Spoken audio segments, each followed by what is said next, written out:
اللہ کا حق کیسے ادا کرنا ہے. دیکھو ایک فیصلہ کرو, ہم غیر مسلم ہیں یا مسلم ہیں؟ اگر ہم انگریز ہوتے نا, غیر مسلم ہوتے, نہیں مانتے خدا کو, تو ہمیں ضرورت ہی نہیں ہے کچھ کرنے کی. لوگ اکثر حوالے دیتے ہیں, وہ دیکھو کتنے خوش لوگ ہیں وہ لوگ, انگریز لوگ یہ کر رہے ہیں, یہ کر رہے ہیں, یہ کر رہے ہیں. وہ بھائی ویڈیو نہ بنائے, ٹھیک ہے نا.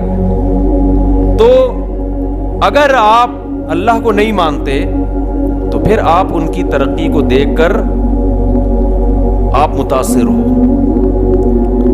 نبی صلی اللہ علیہ وسلم کے پاس حضرت عمر رضی اللہ تعالی عنہ آئے. حضرت عمر نے نبی صلی اللہ علیہ وسلم کو دیکھا, جب گھر میں آئے نا کسی کام سے, تو رسول اللہ صلی اللہ علیہ وسلم کی غربت دیکھ کر آپ کی آنکھوں سے آنسو آ گئے. ایک پیالہ لٹکا ہوا تھا اور کھجور کی چھال پہ آپ صلی اللہ علیہ وسلم لیٹے ہوئے تھے. حضرت عمر نے عرض کیا, یا رسول اللہ, جو قیصر و کسریٰ کے بادشاہ جو غیر مسلم ہیں وہ تو اتنی عیاشی میں, اور آپ تمام پیغمبروں کے سردار ہو کر یہ حالت ہے آپ کی. تو نبی نے کیا جواب دیا؟ نبی نے فرمایا, اے عمر, میں تو تجھے بہت عقل مند سمجھتا تھا, میں تو تجھے بہت, یعنی تو ایسی معاذ اللہ بے وقوفوں والی بات کر رہا ہے بھائی. فرمائے دنیا مسافر خانہ ہے, ان کے لیے دنیا ہے, ہمارے لیے کیا ہے؟ آخرت ہے. تو ہم میں کتنے لوگ ہیں جو آخرت کے لیے سوچتے ہیں بھائی, سوچتے سوچتے دنیا دنیا دنیا, پیسہ, دولت, عزت, شہرت, عیاشی, کس طرح معاشرے میں زنا تیزی سے پھیل رہا ہے. اللہ اپنے نیک بندوں کی صفات کیا بیان کرتے ہیں؟ قد افلح المؤمنون. اللہ کی نظر میں کامیاب کون ہے؟ ہماری نظر میں کامیاب کون ہے؟ جس کے پاس دولت زیادہ, وہی کامیاب ہے نا. مجھے لگ رہا ہے آپ لوگ کچھ سمجھ میں بات آ نہیں رہی ہے, ایسے یوں کر کے ہلا رہے ہو. بھائی ہماری نظر میں جس کے پاس پیسہ اور عزت, یہ دو چیزیں زیادہ ہیں. منصب ہے نا, ہوتا ہے بڑی پوسٹ پہ بیٹھا ہوا ہے جی, بڑے گریڈ کا آفیسر ہے. ایک رکشے والا اپنے آپ کو کامیاب سمجھتا ہے؟ نہیں, کہتا ہے یار میں رکشہ چلا رہا ہوں, اور وہ دیکھو وہ منوڑا کا ناظم بنا ہوا ہے, وہ کامیاب ہے, میں کیا ہوں.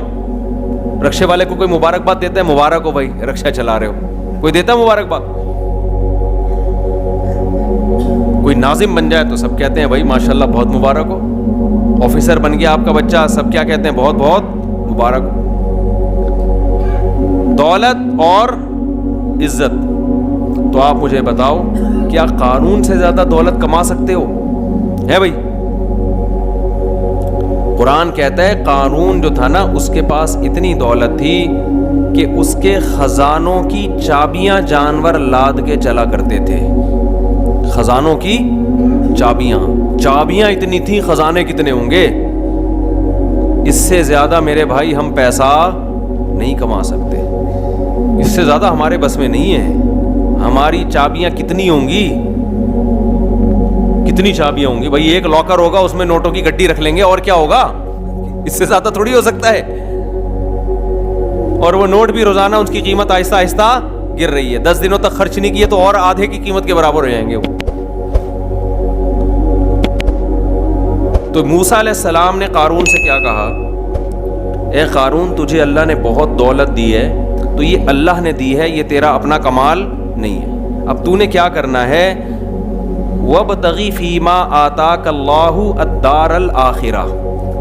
حضرت موسیٰ علیہ السلام نا قارون کو سمجھا رہے ہیں. قارون حضرت موسیٰ کی قوم میں سے ہی تھا. تو حضرت موسیٰ علیہ السلام قارون کو کیا سمجھا رہے ہیں کہ دیکھ تجھے اللہ نے اتنی دولت دی ہے, تو یہ نہ سمجھ کہ تو ہمیشہ زندہ رہے گا, ایک دن تو نے مر جانا ہے یہاں سے. تو جیسے انسان کو جب پیسہ ملتا ہے نا, کل کے لیے بچاتا ہے کہ نہیں بچاتا؟ بینکوں پہ لکھا ہوتا ہے نا, پیسہ بچائیے کل کام آئے گا, لکھا ہوتا ہے نا. تو قارون سے موسیٰ علیہ السلام کے پاس تو پیسہ تھا ہی نہیں, غریب مسکین. مجھے یہ بتاؤ مقام کس کا بلند تھا, قارون کا یا موسیٰ کا؟ حالانکہ پیسہ بالکل بھی نہیں تھا, کیونکہ اللہ راضی تھا موسیٰ علیہ السلام سے.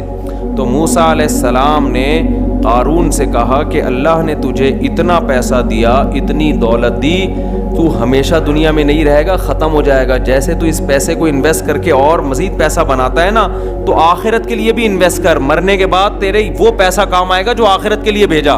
غریبوں کو کھلا, دین کی اشاعت پہ خرچ کر, رشتہ داروں پہ خرچ کر. وَابْتَغِ فِي مَا آتَاكَ اللَّهُ الدَّارَ الْآخِرَةَ, جو دولت اللہ نے تجھے دی ہے اس سے آخرت کی بھی فکر کر. ایک حکم موسیٰ علیہ السلام نے یہ دیا. دوسرا موسیٰ علیہ السلام نے یہ حکم دیا, احسن کما احسن اللہ الیک, اللہ نے تیرے ساتھ اچھا سلوک کیا نا.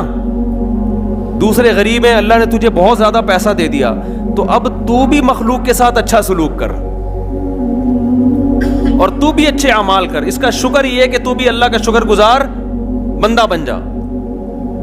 دولت دی ہے تو نماز زیادہ پڑھ, روزے زیادہ رکھ, غریبوں کو زیادہ کھلا, عبادت زیادہ کر تو دوسروں سے.